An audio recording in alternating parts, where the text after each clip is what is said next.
The first lesson is escape the rat race. If you're not familiar with the rat race, it is a concept from a book called Rich Dad, Poor Dad. And in the book, one of the first lessons that the rich dad, the entrepreneurial father, teaches his son is don't get a job. Don't get a job. More specifically, don't sell your time for money. Selling your time for money leads you down this trap of fear and greed, where you want more, but you fear losing what you already have. This is the cycle you want to avoid. But already from an early age in the society that we have, we are teaching young people, young men, to sell their time for money, and that is the way to get rich, and that is simply not true. And in the book, the way that the father teaches the two kids about this lesson that you have to have money work for you, not the other way around, is he gives them a job at his convenience store. And he starts by paying them a bit, and they do the job. It's not a lot of money that they get, so they are dissatisfied because they thought they would actually learn something. They had made an agreement that he would teach them how to get rich. And then one day he said, okay, well then you can't have any money. I'm not paying you for the job. And the kids were, as you can imagine, what? Now I can't even have money to buy my comic books. And that was really what hurt. That was after the shift they had, they would go to the store and buy comic books. But now they couldn't do that. And they couldn't quite understand why he would take away that wage. But he said, if you continue to sell your time for money, then you will continue in this cycle like Margaret, who is the register woman in the store, who's been working there for 30 years. And he said, when you refuse to sell your time for money, then your brain automatically starts thinking of ways to have money work for you. And sure enough, one day, when the store was closing down and they were actually throwing out comic books,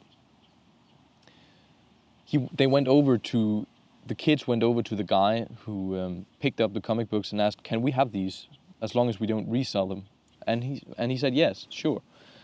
And then they created a comic book library in their basement at home, where they hired their sister to sit down there, and then kids from the school would come, and for 10 cents they would be able to have 2 or 3 hours of reading comic books. This is an example of how money can work for you if you use your head.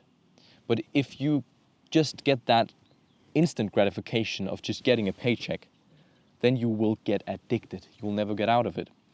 So I've made this promise to myself that I will not take another job, because every time you get a good opportunity for a job and you think this fits nicely to me and this will be a good job, you know that after a couple months it will suck. And it will continue sucking, and you'll continue to endure the pain of it sucking because you're getting that money. And the trick is just to rip the wound open, rip the Band-Aid off, which is quite painful, and meaning quitting the job and just not working until your brain starts thinking of how can I make money in some other way which doesn't require me to sell my time. So that is lesson number 1. Avoid the rat race at all costs. There are more to this than just not choosing a job, but job is an acronym for just over broke. And that is one thing he teaches in the book. The second lesson is called Systemize Your Character Development. Think of yourself as a character in a game. You want character traits that make you strong and efficient and capable. How do you develop those character traits? John Adams, who was one of the founding fathers of America, had a way of doing this. He would write a list of character traits that he would like and character traits he was working on. And these could be character traits like patience, courage, being a risk taker, persistence, kindness, being loyal, being trustworthy. And each day, 5 times a day, he would take this list and he would read them, each and every character trait, to himself. And I tried this for myself. And actually what I found is it works even better if not only do you read them to yourself, you actually ask yourself, if I was a risk taker, what would I do now? If I was courageous, what would I do right now? If I was persistent, what would I be doing today? So you take this into the present and you ask yourself, in my circumstances, because like persistence or courage is a very like fluffy word. How do you apply that in your life?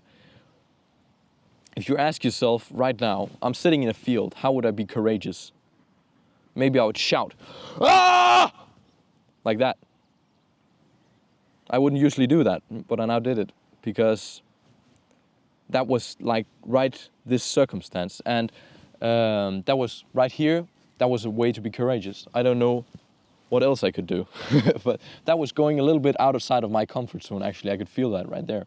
But yeah, I did this the other day with a girl that I had to speak to, and I thought I had written down this list, and I thought, okay, today it's weekend. I'm living here in this college campus thing where we're living close to each other, and I have talked to this girl. What would I do if I was a risk taker? Well, I would probably go talk to that flipping girl. So I did. I didn't act as like I normally would. I asked, what would the risk taker person do?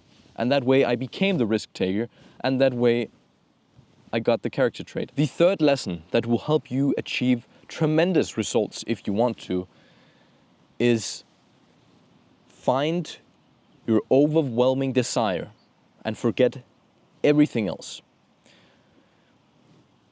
Ancient Buddhist wisdom tells us that desire equals suffering. There's a saying that goes, desire is a contract that you make with yourself to be unhappy until you get what you want. Meaning the more desires you have, the more things you also will feel that you lack. If I want to get rich, I probably am not satisfied with my current level of wealth. If I want to be happy, it is implicit that I'm not happy currently. So the more desires you have, the more things you're lacking, meaning the more you will suffer to try and get those things. So the more ambitious you are, the more desires you have, the more you will suffer. And that is not a bad thing. You'll probably also achieve more. But just know this. In order to achieve like extremely good results, look at athletes. Look at Elon Musk. In an athlete's life, their whole entire life is geared towards one goal. I just want to swim 100 meters faster than anyone else. That is the one goal. And if you look at any like little fraction of their life, it's geared towards this one goal. How many people do that? That's not a lot of people who live that way. It's also not a lot of people who achieve these kinds of results. Imagine Elon Musk. I just want to go to Mars. I just want to make humans a multiplanetary species. And he just goes for that goal. That's because he has an overwhelming desire and he's forgetting everything else. In order to achieve that kind of success, you have to be obsessed. And in the word obsessed lies that you cannot give a shit about a lot of things. You can choose one thing and be really obsessed about that one thing, and then you can get really good results in that one thing. So how do you find that one thing if you don't know it already? Well, I say you start listening to yourself. We live most of our lives for other people, for society, for our parents, for some kind of judgment that we think that people will have against us, to not hurt people's feelings. I can give you examples. If you're young, and this is like my personal experience, People in my class tell me I think too much about business because I've stopped coming to the parties. I don't drink really ever, never anymore. And I don't join in on the social activities in the class. I have friends outside of my high school class, but in class, not so much. Because I'm in a place in my life where my overwhelming desire is not to be liked by everyone. It's not to find new friends. It's not to be perceived as someone who's popular or all these things. Don't get me wrong, these things, I guess, still have an influence over me also. But I've pushed them in the background. I have focused completely on this one goal that I have, which I call my purpose. Get to the core of what it is you really desire, and then the other difficult part is cutting everything else away. That means hurting people's feelings. That means saying no to people. I'm not coming to your wedding. I'm not coming to the party. I'm not joining in on your book club. I'm going to do this thing, this basketball thing, or I'm going to do this YouTube thing. The fourth life lesson is one that has had a tremendous impact on my life.